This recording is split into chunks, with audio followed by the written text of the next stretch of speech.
భారీ తిమింగలం చనిపోయిన తర్వాత సముద్ర తీరానికి కొట్టుకువచ్చింది. దాదాపు 20 అడుగుల పొడవు, 4 టన్నుల పైగా బరువు ఉంటుందని మత్స్యకారులు అంచనా వేస్తున్నారు.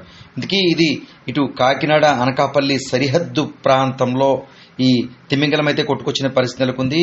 ఏదైతే అద్దరపేట సముద్ర తీరం ఉందో అద్దరపేటకి దాదాపు 8 కిలోమీటర్ల దూర సమీపంలో ఇటు పాయకరావుపేట నియోజకవర్గం ఇలా మధ్యలో ఈ రాజీపేట సమీపాన ఈ భారీ తిమింగలం అయితే మాత్రం చనిపోయిన తర్వాత ఒడ్డుకి కొట్టుకొచ్చిన పరిస్థితి అయితే మాత్రం నెలకొంది.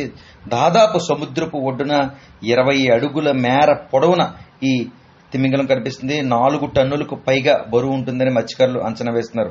అయితే మత్స్యకారులు అనడం అయితే మాత్రం ఏదైతే రసాయనాలు ఎక్కువగా సముద్రంలోకి వదలడం కారణంగా ఇలా తిమింగలాలన్నీ కూడా తిమింగలాలతో పాటు తాబేళ్లు, చేపలు సైతం చనిపోతున్నాయంటూ వారు పేర్కొంటున్న పరిస్థితి మాత్రం నెలకొంది. ఇలా ఒడ్డుకి కొట్టుకొచ్చిన దాదాపు గంటల వ్యవధిలోనే ఈ భారీ తిమింగలం అంతా కూడా ముక్కలుగా మారిపోయి ఒక్కొక్క పాటు ఒక్కొక్క ప్రాంతానికి అయితే మాత్రం కొట్టుకొచ్చేసిన పరిస్థితి అయితే మాత్రం నెలకొంది. ముఖ్యంగా మత్స్య సంపదపై ఇటు కాకినాడ ఉప్పాడ సముద్ర తీర ప్రాంతం నుంచి ఇటు అనకాపల్లి జిల్లా దాదాపుగా ఎలమంచిలి వరకు దాదాపు 5 నియోజకవర్గాల్లో ఈ జంట నియోజకవర్గాల్లో మత్స్యకారులు వేటను కొనసాగిస్తారని చెప్పుకోవచ్చు. కేవలం గంగమ్మ తల్లిపై వీరంతా బ్రతుకుతూ ఉంటారు. అయితే ఈ మధ్య కాలంలో ఎక్కువగా ఈ రసాయన ఫ్యాక్టరీలు రావడం, ఆ రసాయనాలన్నీ కూడా సముద్రం వదిలివేయడంతో ఇలాంటి పరిస్థితి దాపరించిందంటూ పలువురు ఆరోపిస్తున్నారు.